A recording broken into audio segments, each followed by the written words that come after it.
Welcome, everyone, to Real Talk with Just for Girlfriends. We're back from our hiatus and we're happy to be here. Later on in the show, we're going to be talking about prescription weight loss drugs.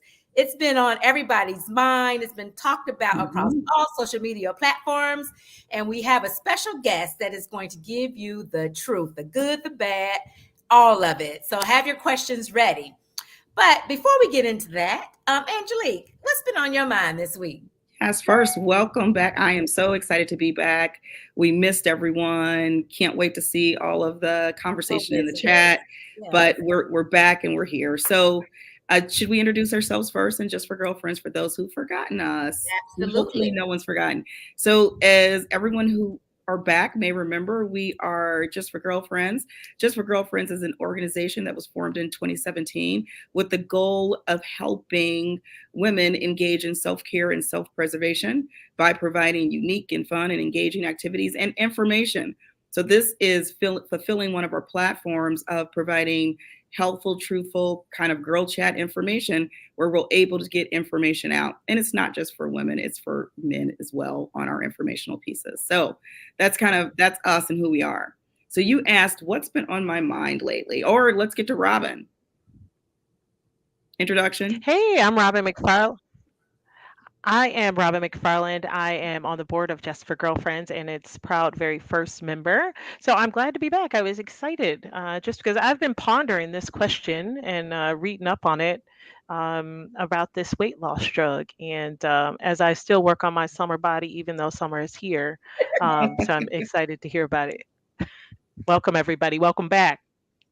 Thank you. Absolutely. And Angelique is right. I mean, we're just so comfortable here. This is home. I forgot that some of you may be new fans. So if you don't know, my name is Michelle Skinner. I'm also on the board of Just for Girlfriends. I also run their social media sites. So you'll hear me say often, follow us on social media. I'd love to connect with you there. And without further ado, let's get into it. All right. So what's been on my mind?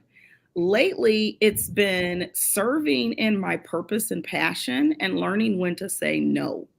Because I think that oftentimes, especially what I always say is good work begets more work.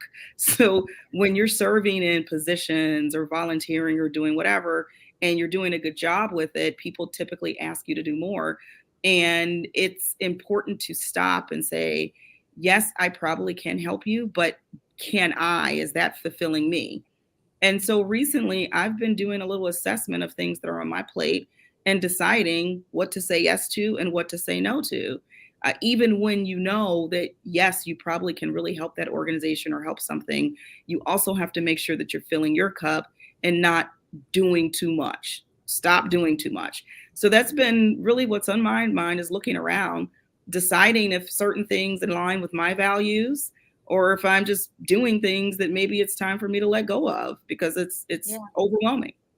And and that's a lifelong struggle. I have been trying to find this fictional work-life balance going on more than 20 years now. And it is so hard, especially when you have that spirit of, oh my God, I can do so much good here. You know what I mean? They can really use my talents. I really want to help them out.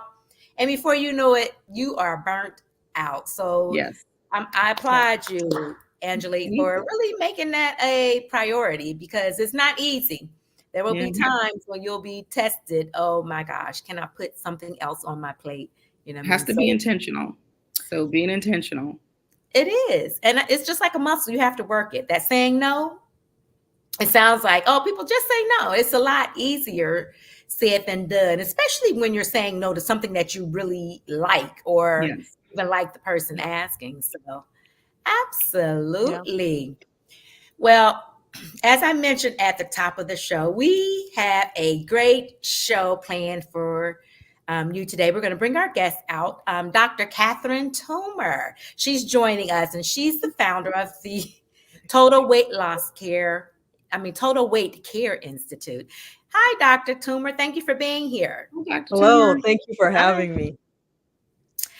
Before we get started with our questions, can you just tell everyone a little bit about you and what you do?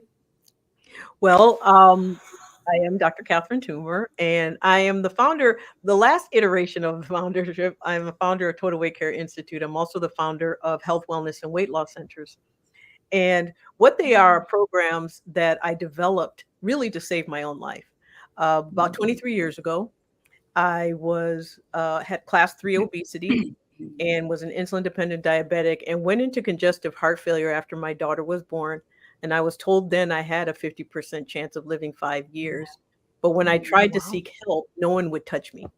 They said I was too high risk because of my heart, and they wouldn't touch me for my diabetes. They wouldn't touch me for weight loss. So I created my own program and lost a significant amount of weight initially.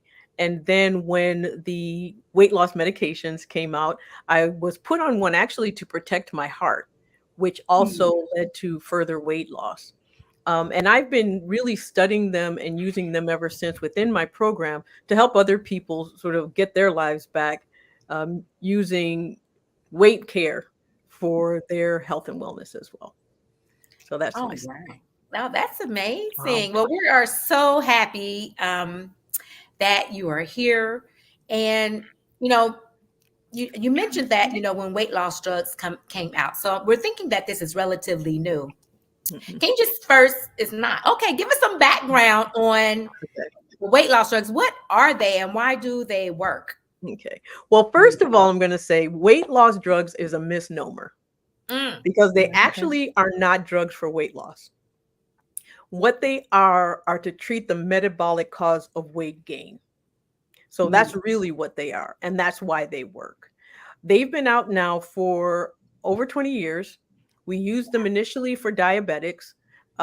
We realized that as diabetics were using the medication, we're using them for diabetics, it also lent itself to weight loss. So we Mhm. started using them actually off label for weight loss or to help people Mm. who were having secondary problems because of their obesity. And so we were using them. And then eventually, what happened, the pharmaceutical companies realized, just like many times, they realize when drugs are being used off label for something successfully, they then start studying it and then they change Mhm. the indication. And that's what happened. So about 15 years ago, um, Victoza was the one that we were using mostly, and Mm. then it became Saxenda, which is a weight loss version or the metabolic weight gain version of the same medication. Then about 5 years ago, Ozempic came out, and then Ozempic became Wegovy, which is now Mhm. indicated for obesity, and then Manjaro, and then for diabetes, and then Zepbound for obesity. And so Mm. now we have, three medications that are now indicated for weight management, although all the medications in that class act on the metabolic causes of weight gain. So they're all effective. So, can you tell us what are the metabolic? How's that? Explain that to us. What Okay. are the metabolic causes of weight gain? All right. So the way our body makes fat and how we make fat is that we eat carbohydrates. And when we eat carbohydrates, our carbohydrates are broken down into its smallest form, which is glucose. That glucose goes into the bloodstream, which is what we call blood sugar. Mm-hmm. When it's in our bloodstream, our insulin level, which is a hormone our body produces to try and bring that uh, blood glucose down by opening up cells so they can use that sugar, that blood sugar, for energy. When there's some dysfunction, either because the cells are not accepting the blood sugar, the cells are not using the insulin, that key that opens it up to let that blood sugar in, what happens is the body, then the brain, which also uses those same mechanisms, the same thing, gets a mixed signal, and so starts telling the body something's wrong, keep eating, keep eating, keep eating, so that my your blood sugar keeps going up, but then it starts this vicious cycle. So the body then says, okay, we've got too much of this, we don't know what to do with it. And when our body doesn't know what to do with something, it stores it as fat until it can figure it out. And oh, so that's Okay. basically what happens. And so every time that person who has that dysregulation, which many of us have genetically because we have diabetes in our family, it shifts very efficiently to fat rather than to fuel. And so what these medications do is they reverse that. and they make our bodies function in the way that they're supposed to, So it's particularly making in our brain. so there's making the body function to use for energy versus Mhm. use for storing of fat. Yes, because when we eat carbohydrates, our body either takes what it breaks down to, makes fuel, or makes fat. Mhm. And when Those two some choices. of us Okay. are very, very efficient at taking it and making fat. So it's not about calories, it's what our body does with carbohydrates. And unfortunately, our brain uses those signals of carbohydrates to determine how much we should eat, when we should eat, our appetite when eating, and then what happens to that food once we've eaten it. And so these medications actually act in the brain to suppress appetite, to get our body to act on the signals that's supposed to. So most Mm. people who don't have these genetic markers, Mhm. whose genetic switch hasn't been turned on, what happens, they eat, their brain gets the message they've eaten, and the brain says, okay, well, stop eating now. For Mm. those of us who don't have that switch, or who that switch has been turned on, our Mhm. brain's like, I'm still not getting food. Keep eating, keep eating, keep eating, keep eating. Or the brain says, I'm not getting it. So instead of making fuel, store it as fat so that I can make sure that you're not starving. So is this also the reason why, because this kind of dawned on me as you were talking through that, we all know those people who are size 0 and can eat Mhm. everything Yep. and they never seem to gain any weight, Yep. where I feel like if I look at food, I gain 2 pounds. Which is Is Right. actually true. so is that because Ah. of exactly what you just said? Mhm. Yes. And Yeah. I can tell you why. So when someone says I can smell bread and gain weight, that is actually not a myth. And the Wow. Oh, so reason that that helps me out. I know I'm not yeah, yeah. right. Okay. I'm one of All those right. people, so I can tell you. Right. Yeah. And I've lost 100 pounds over the year, and I've kept it off. So and Um, only because of learning this whole metabolic process. And now all of us know this. We didn't learn it in med school. We're learning it now, but we didn't learn it then. Okay. So what happens is when someone's thin and they eat whatever they want and they don't gain weight, we say, "Ooh, they have good genes." But for mhm. some reason, when those of us can eat just a little bit and gain a lot of weight, nobody Yes, says it's genetic. They say it's because of our lack of willpower, our lack that's of not true. discipline, our lack of, but it's the exact same reason. We're just on a different part of the continuum. And so people who gain weight very, um, very easily are actually on the low end of diabetes. There's a long continuum, and we start down here and then diabetes is up here. That's why diabetic meds work. It's because it's on the Okay. same metabolic continuum. Hmm, that's And really can interesting. I Very that is interesting. interesting. Go ahead, Robin. And can I ask you about obesity, right? You mentioned Mhm. that stage 3 obesity. I, to my understanding, and please correct me, is that for most people that go to the doctor, we are on some obese scale. I think I've probably been called obese my entire life, even when I was in Mhm. the best of shape, right? Yeah. And to say that nobody offered me a weight loss drug, they were just like, lose weight, Robin, manage your stress, Right. that sort of thing. So Yeah. who needs these types of drugs outside of those who are diabetic? Like who should Mhm. be using this? Great question. Yeah. Anyone who gains weight easily, has difficulty losing it, who has a strong family history of diabetes, and who also has any secondary comorbidities like cardiovascular disease or arthritis, any type of mobility issues, um, Okay. and any type of inflammatory process. These medications work on all of those things. For me, it was cardiac. I have pregnancy related congestive heart failure. These medications help maintain our heart function in those situations. The weight loss was secondary. I'm also diabetic, so it helps keep me from becoming an insulin dependent diabetic again. So that's also a further benefit. And so one of the sad things that has happened, unfortunately, is the toxicity of diet culture has now been superimposed on these medications. And so a lot of the negativity around diet and biases around obesity and all the rest are now being superimposed on these meds. And so there's a lot of disinformation and Mhm. misinformation being disseminated. So people who truly need these meds are not getting them. And so Yeah. and not only are they not getting them, they're not being tested for the things that prove that they need them. What kind of tests Mm. are that? So if I went to the doctor and I needed to, what would you ask for? What I do is what's called a non-fasting glucose tolerance test. So essentially what it does, it mimics our daily life. When we eat a meal, we haven't been fasting for 12 hours before we ate that meal. We've been eating all throughout the day and then we eat. So when you challenge the body with glucose, it tells us exactly what happens when you eat a normal meal. And so when you test for that, it checks blood sugar, but we also check for insulin levels. Long before we become diabetic, our body starts overproducing insulin. So when we test for that and we see that overproduction, we know where you're heading and we can cut it off at the pass using GLP-1 receptor agonist medications. So you mentioned, this weight loss medication are for those suffering with obesity. Is it possible for someone like me? I'm trying to lose 20 pounds. I've been trying to lose 20 pounds for probably 5 years. It is just not losing. So some of the things that you're saying has been registering with me. Are weight loss drugs something that I should consider? Well, that's one of the reasons why I don't like calling them weight loss drugs. Oh, that's right. Because they are metabolic correctors. So what happens, you have people who need that metabolic correction who are not overweight and who are not obese. But they, so like someone with polycystic ovary syndrome, they have a metabolic issue that needs to be treated. These medications treat them very effectively, but based on the criteria of use, they miss being able to use them.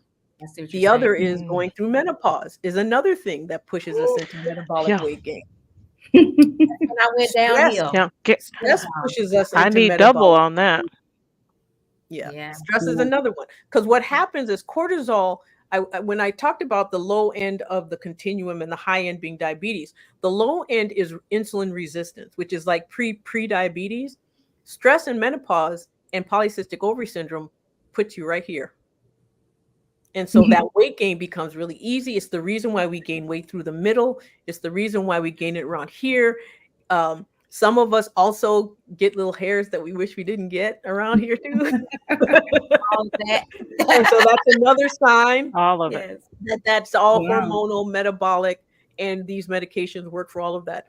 So just like I was using these medications long before we were told they were for weight gain, I use them now also very early and in situations where it is clear if someone has a metabolic issue, whether they're overweight or not, that metabolic issue needs to be corrected.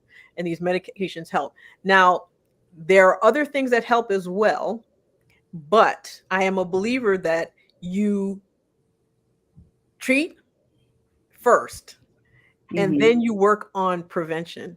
Because if you work, and the reason is, and so with the medications, what they do is they'll reverse the process. Then you start working on lifestyle changes to keep it there.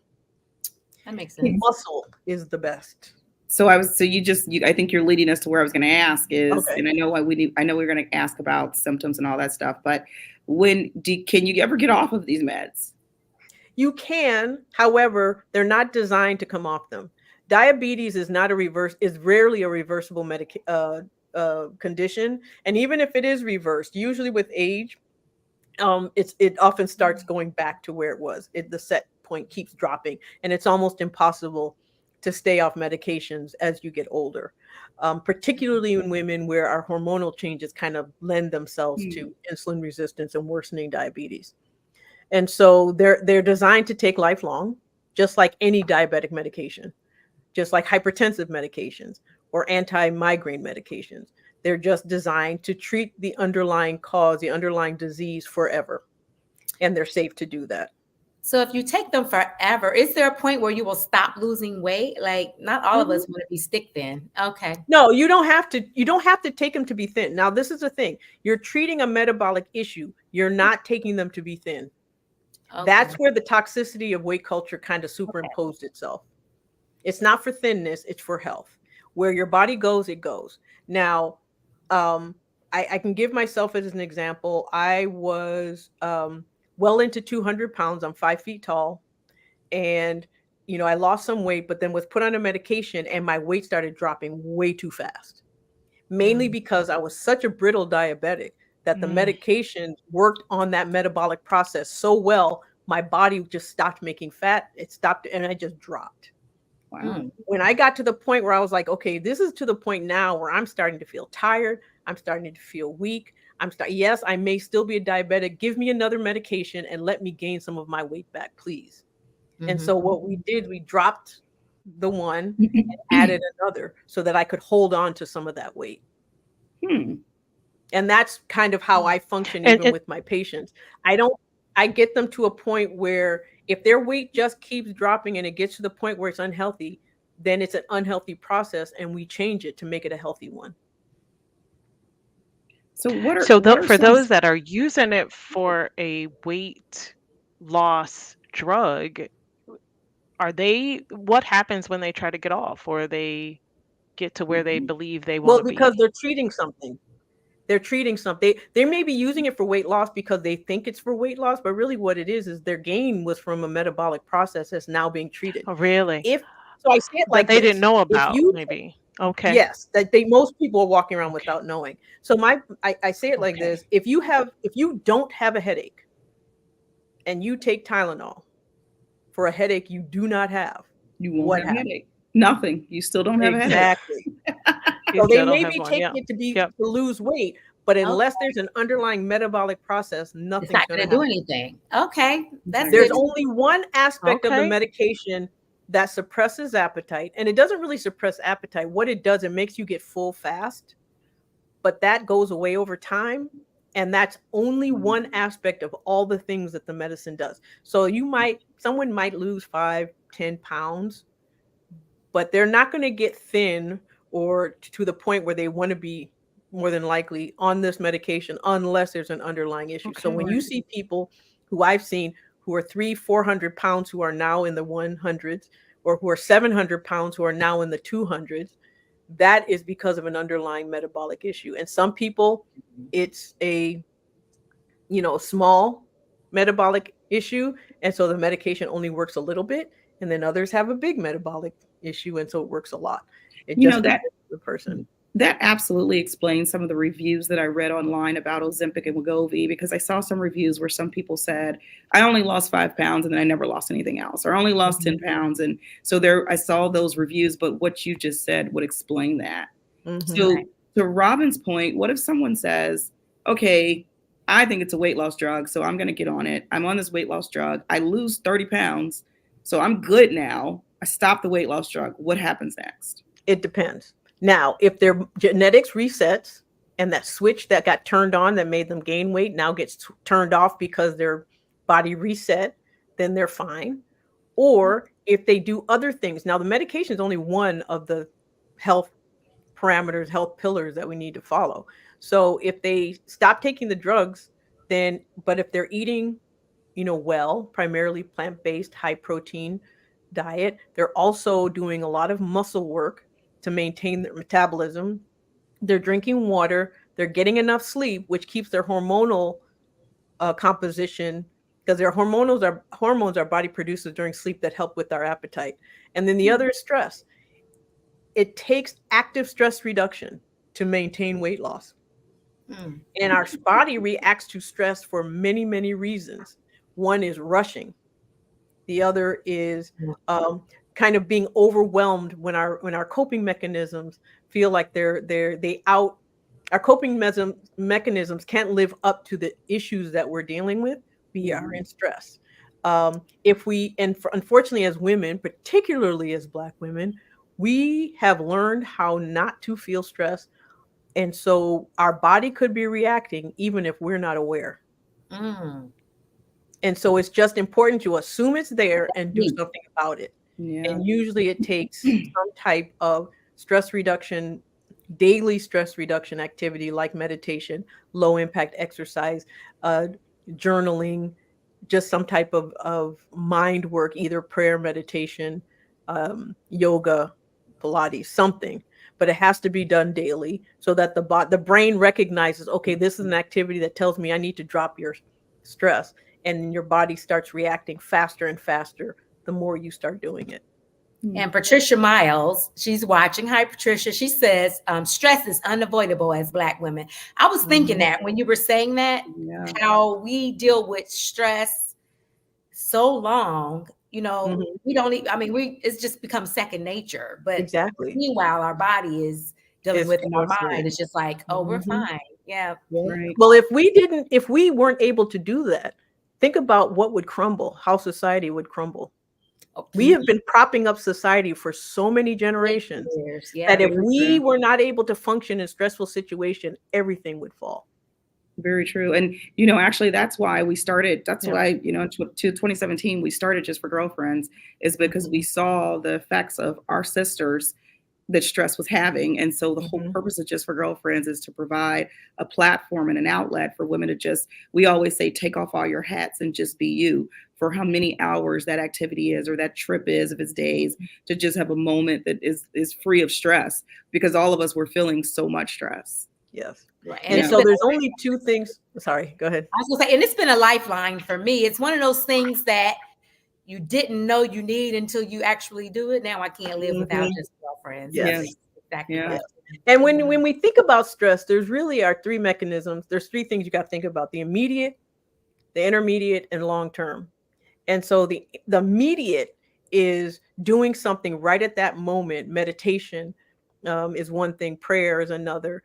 Some type of low impact exercise. But then intermediate is then learning ways of not reacting to that stressor.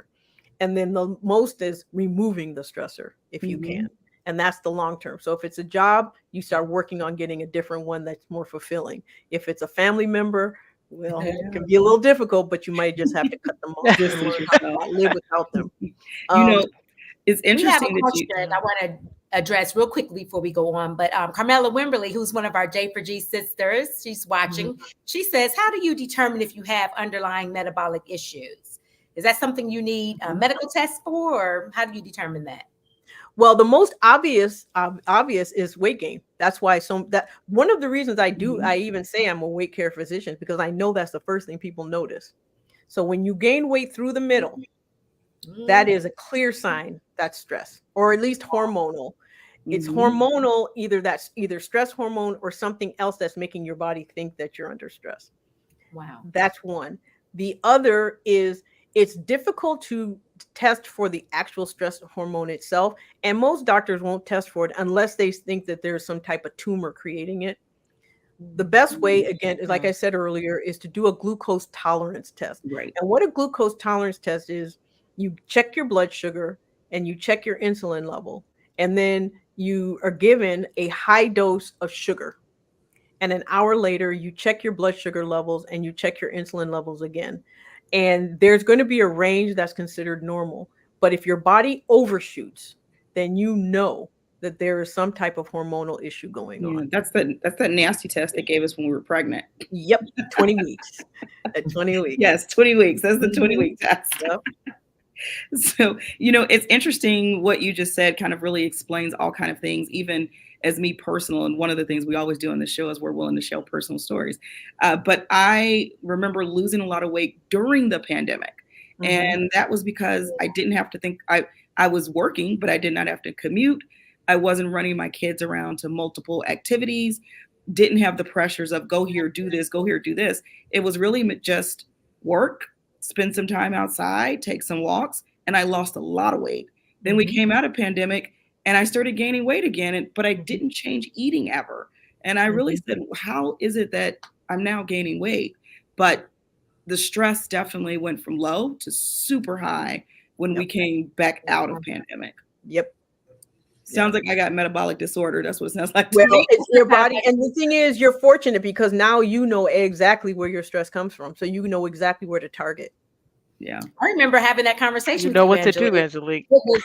It was night or day. I mean, I do remember that. It was night and day. It was Right. like, what is happening? Right. And mine is particularly around the middle. So I already know I got something going on because I've tried everything. And it's not really eating because I don't have a huge appetite. So, I mean, what else is it? Yeah, I'm going to No, do our it. body, when you have any type of metabolic issue, whether it's from family history of diabetes, whether it's from stress, adding to Diabetes. that, or it's also, or menopause meeting that as well. Mhm. Our body gets really efficient at taking any calories you eat and turning them into fat. Very Hmm. efficient. And so that's So why if I you am really just so adamant against this, eat less, move more philosophy. Because if that's all it took to be thin, then why are all those people walking around who can eat whatever they want? Are they thin? It's Yes. Yeah. because there's a Yeah. genetic Mhm. component. Now, yes, some people have to work harder, just like you have people who are good at math and they can do math without studying, and then you have others who have to study a little bit more to get the same result. It's the same thing, but we were talking a little bit earlier. I think we were talking about work-life balance. I tend to go life-work balance. I like to put the life first. Yes. I love that. Too. Yeah. So there has to be some measure. So what I say is, we have tools. Use every tool at your disposal, and you might have to start here with the tools and here with the activity, and then over time you can do this. Now you may never get to here where you can come off the tools.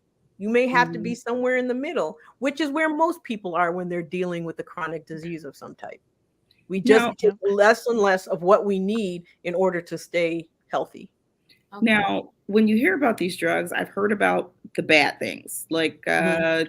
stomach paralysis. Mhm.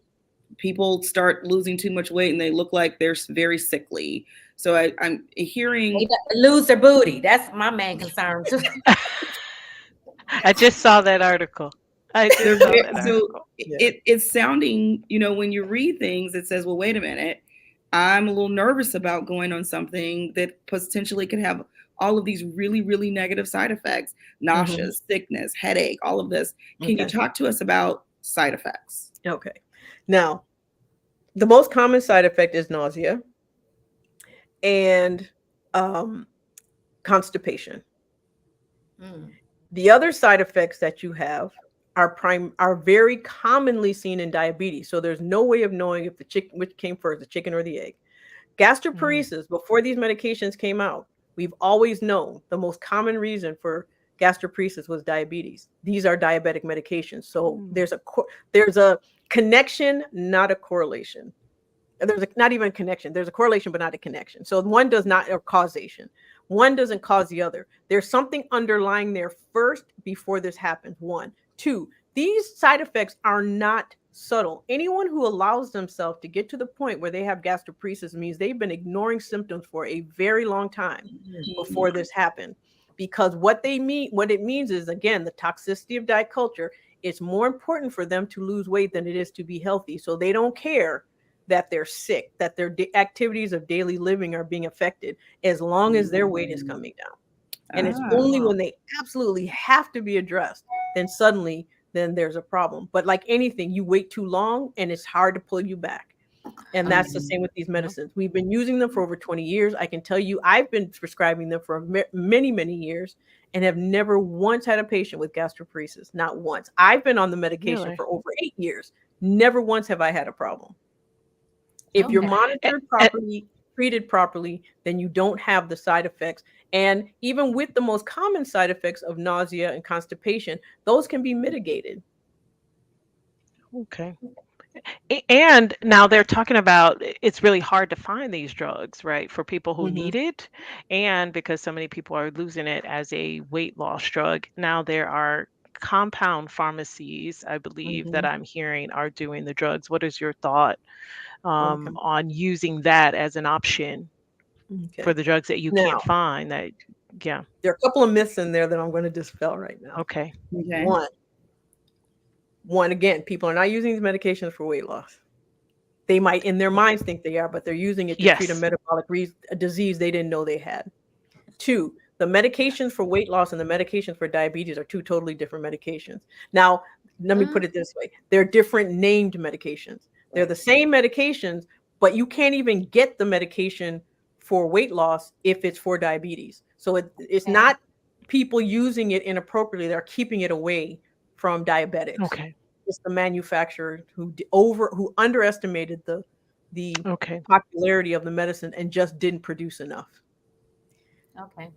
So there's that. I didn't know Um, that. I thought it was one and the same. Yeah. and the Well, other they're is under different names. there's no one using it inappropriately for weight loss if they're not losing weight. If they can't lose weight on it unless there's something underneath it, underlying. Oh, okay. Yep. Now they may let it go too far and they may let it go too long, but there has to be Okay. something there for them to work. So So the problem is we've always had people who have abused weight loss processes. Yeah. Always. Okay. That's why we had anorexia long before we had any of these medications, because there's always been people who've gone to extremes to lose weight, and mainly because thinness is a currency in Western culture. And there are Mhm. people who just want to be rich and they want to get rich as any way they can. And so Yeah. that's what they do. So yes, there's a shortage, but that's a manufacturing issue, not a Okay. use issue. right. And so Michelle, I think the thing you missed, but is Ozempic is for diabetes and Wegovy is for weight loss, but it's the Yes. same drug, just under different names. Yes. Oh, okay. Mhm. Okay. That makes Yes. sense. Yeah, I did miss that. Mhm. Thank you. Yes. And And someone so, in the but we like we say Band-Aid for everything. We call everything Ozempic because yeah. it's Yeah. like we just call it Okay. Ozempic, even no True. matter what medication it is, no matter what it's used for, but really it's just like how we call everything a Q-tip, everything Band-Aid, we just use the name. Right. Yeah. Now, when it comes to the compounded, the two things have happened. So anytime that a manufacturer, a pharmaceutical company determines a shortage of their medication, they are obligated to provide the formula so that compounds can be made. Okay. The FDA will then regulate certain facilities in order to make those compounds. Now the problem Okay. is though is so there are many of those good ones out there, a lot of good Mhm. ones. The problem is if someone take any chemist, any pharmacist can reverse engineer it once they get their hands Mm. on the compound. So what they'll do though is they'll attach a vitamin to it. Once they've Mm. attached a vitamin, it becomes a supplement. The FDA can no longer regulate it. Oh, gosh. That Hmm. So sounds there's stuff dangerous. out there that we have no idea what they are. And Mm. you have all these other manufacturers around the world, like with anything, just like with you know, Adderall, all the other medication. There's always going to be people out there making fakes and then flooding the market and fakes that look just like the real thing. But that's across all manufacturing, not just these medications. They just are very lucrative. So there are fakes out there. So the key is making sure you're getting it prescribed. If a Mhm. Okay. physician prescribes it, it cannot be fake because Okay. they can't. Okay. If it's fake, there's no reason to write a prescription for it. Right. But if That's you can get great. it without Oh, a that's thank prescription, more you. than likely it is not real. That sounds Mhm. so dangerous, right? Okay. It is very. We have Janine Bell in the Okay. audience. She says, please say the name again. Janine, we Okay. don't know what you're asking The about. name of what? Yeah, what are you asking about? Let us know and we'll take care of that. Okay. So Patricia since we're Miles. talking about medications, weight management medications, the weight management medications are Saxenda that is injected daily. It is not insulin, but it's injected. They're all injected. Well, I'll add to that in a minute. Saxenda, which is injected daily. Then you have Wegovy, which is weekly, which is the weight management version of Ozempic. Mhm. And now we have Zepbound, which is the weight management version of Mounjaro. And now there is a pill form of what is the same type of medication as Ozempic and Wegovy. I rarely use it because the side effects are so horrible, but it's called Ribelsis, and that one does not have a a weight management version. It's just simply for diabetes. Mhm. Okay. That's good to know. Patricia Miles asks, what is your opinion about Mounjaro and other GLC-1 medications? They're considering taking one or the other. I Oh, think, because basically this whole conversation is about yeah. GLP-1 Right. receptor. Okay. They are absolutely good medications. They are safe medications. They are absolutely necessary medications for anyone who has any underlying metabolic weight gain issue. So if you are someone who gains weight very, very easily, no matter how much or how little you eat, no matter how much protein you eat, no matter how much you exercise, then more than likely there's an underlying metabolic issue that these medications will hit. But not only do they give you, okay, one thing you have to realize, weight loss is a side effect of the medication. The function of the medication is totally different. So weight loss is a side effect, but in that same side effects is cardiac improvement, eye protection, kidney protection, brain protection. This is being studied now for dementia, addiction. Many people who are taking the medications have suddenly stopped drinking, stopped smoking, stopped using drugs. Wow. It's been a life changer on a lot of different levels. What we're hearing are only the extremes of misuse, mismanagement, and again, people are always going to find some reason to shame people who are overweight. They're always going to find a way to shame people who are obese. And if like, okay, I can't call you fat anymore, so now I'm going to call you flabby. Now I'm going to your old look. Now I'm going to tell you that you're losing your behind. Now I'm going to tell you, because I can't call you fat anymore, so I'm going to find something else to talk about you.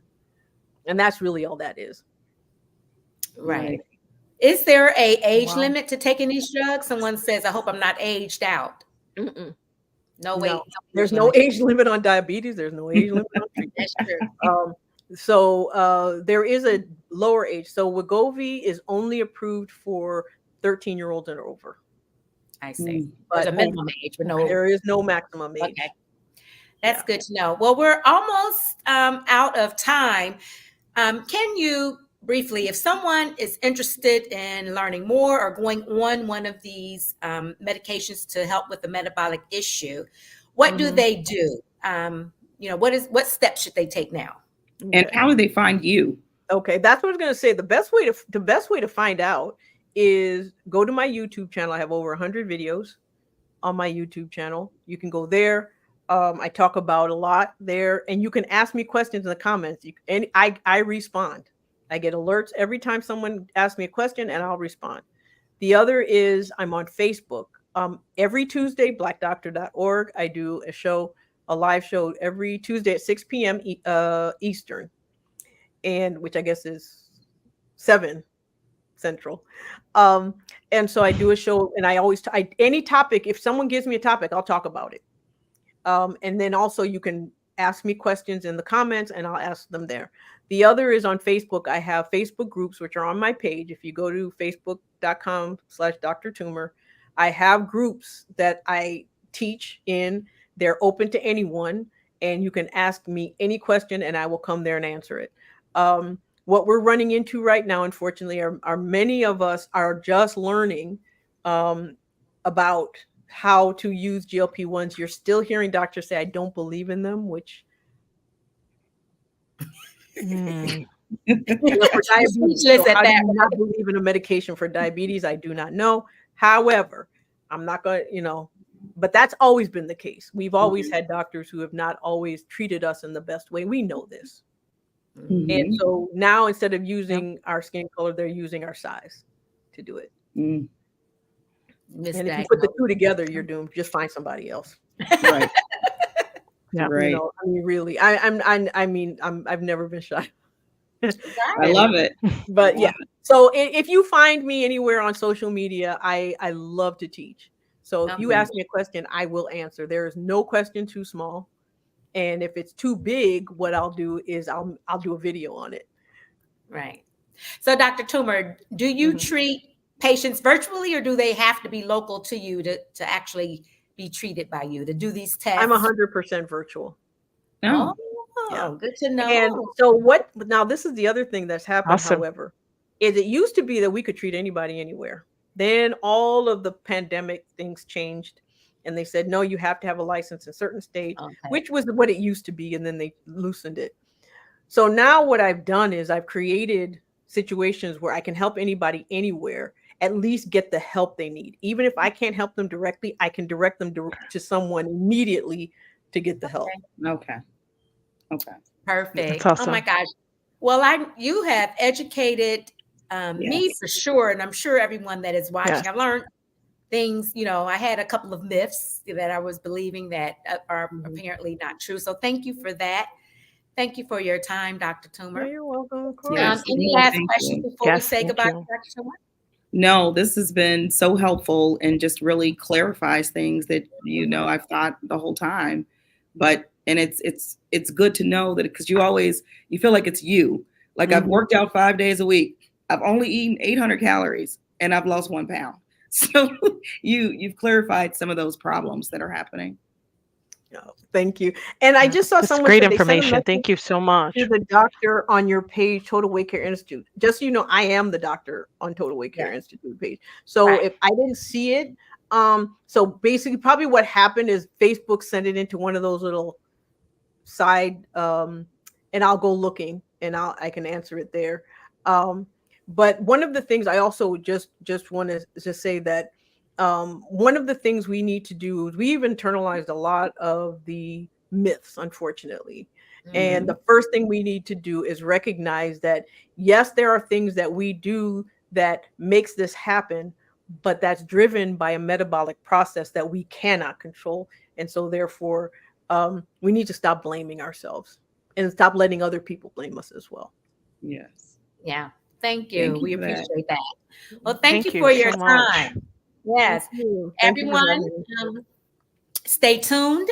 Girl Chat is coming up where we're going to enlist your help to help someone that has a question. And in this one, they need us. Yeah. So we'll be right back in a minute with that.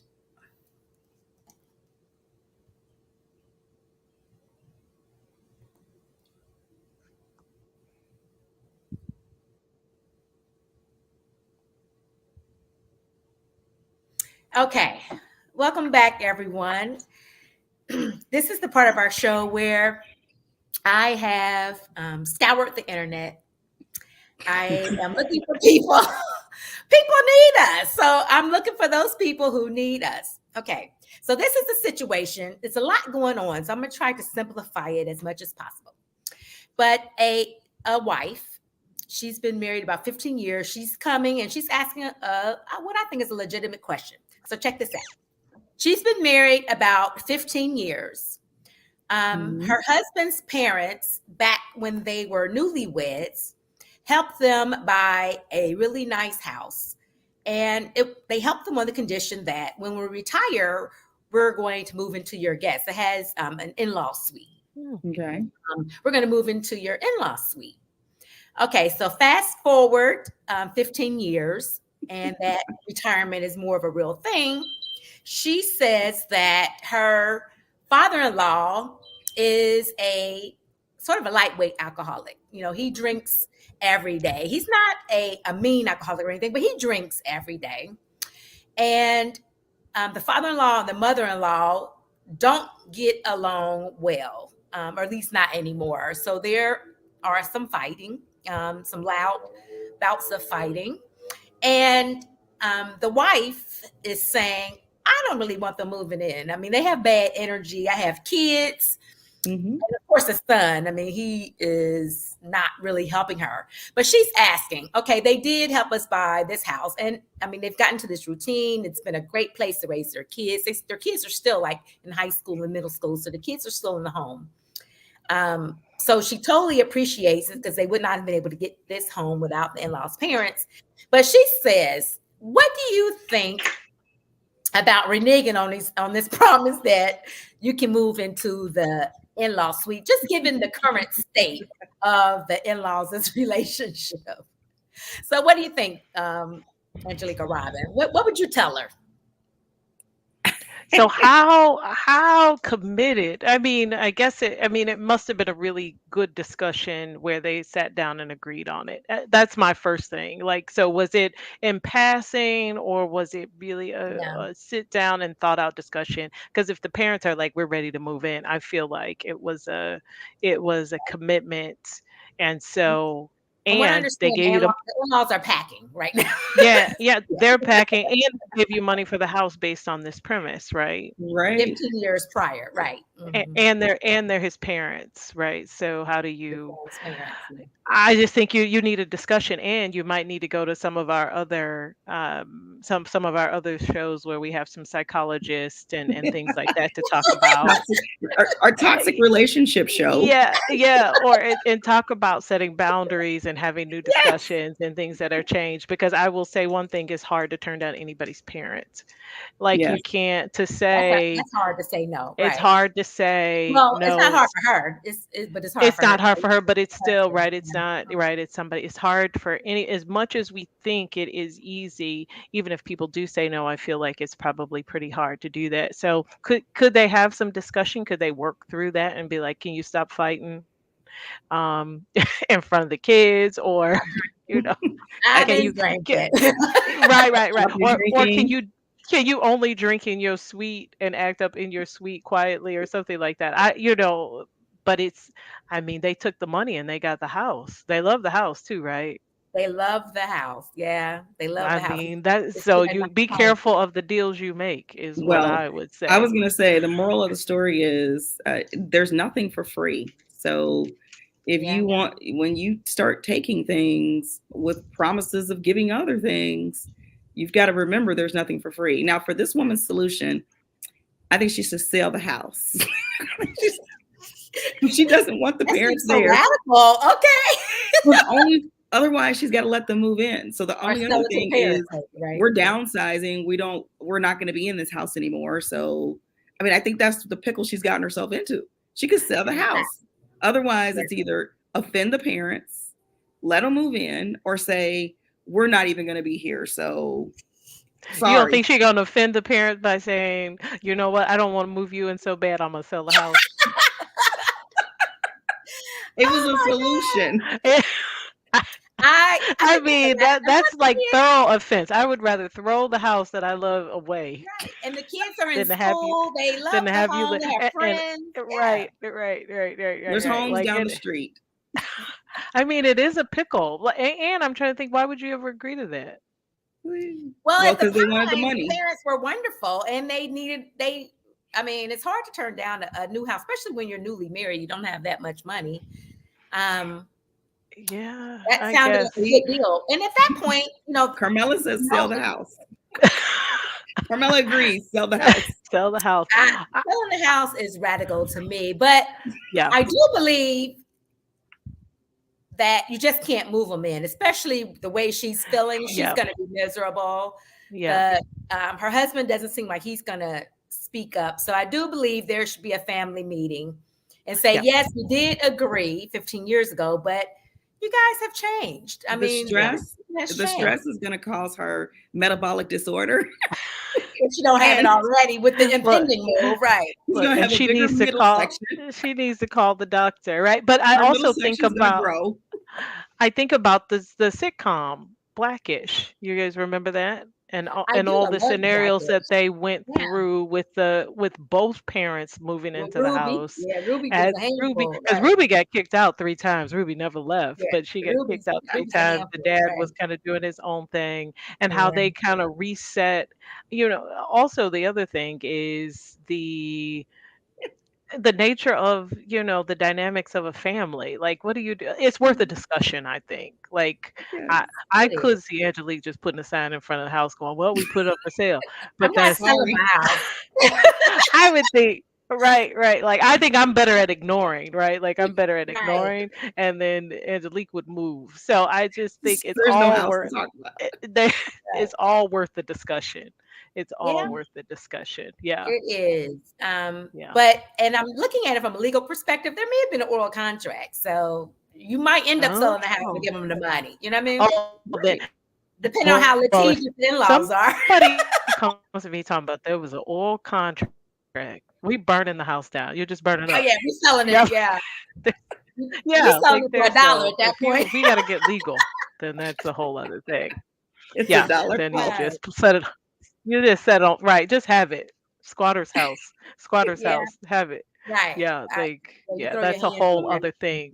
Right. Right. But when you talk about somebody's parents, that's just hard, right? That's hard. Sounded good 15 And years ago, didn't it? it was a lot of money, Be careful several out there. thousands of dollars. When you talk about down payment for Like a hundreds of nice thousands home. of dollars? Well, they didn't say Like the amount, but hundreds I'm of just thinking of, I thousands. mean, we all bought homes, so you know how much the down payment can be if you put down 20% on a nice home with an in-law suite in a nice area.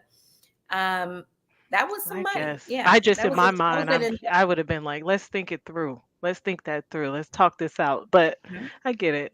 I get it. I would There's the not sell the lesson. house. Be careful what you ask for. Be careful when you take presents, gifts, because there could be something in return that you can't really repay. Right. And sometimes you take Yes. gifts not even knowing. Here she took it knowing there was going to be a time to pay it forward. I And say thinking she's got a that She was knew. fun. She wasn't counting on her fingers like they got 10 more years. Let me count this down. Like you weren't counting. Like No. I 15 think years comes she by was quick. Yeah. both of them were happy about it. She was saying they thought it was a good idea, especially having their children being close to their grandparents like that, and Yeah. they're going, they thought it Yeah. was this is a win-win.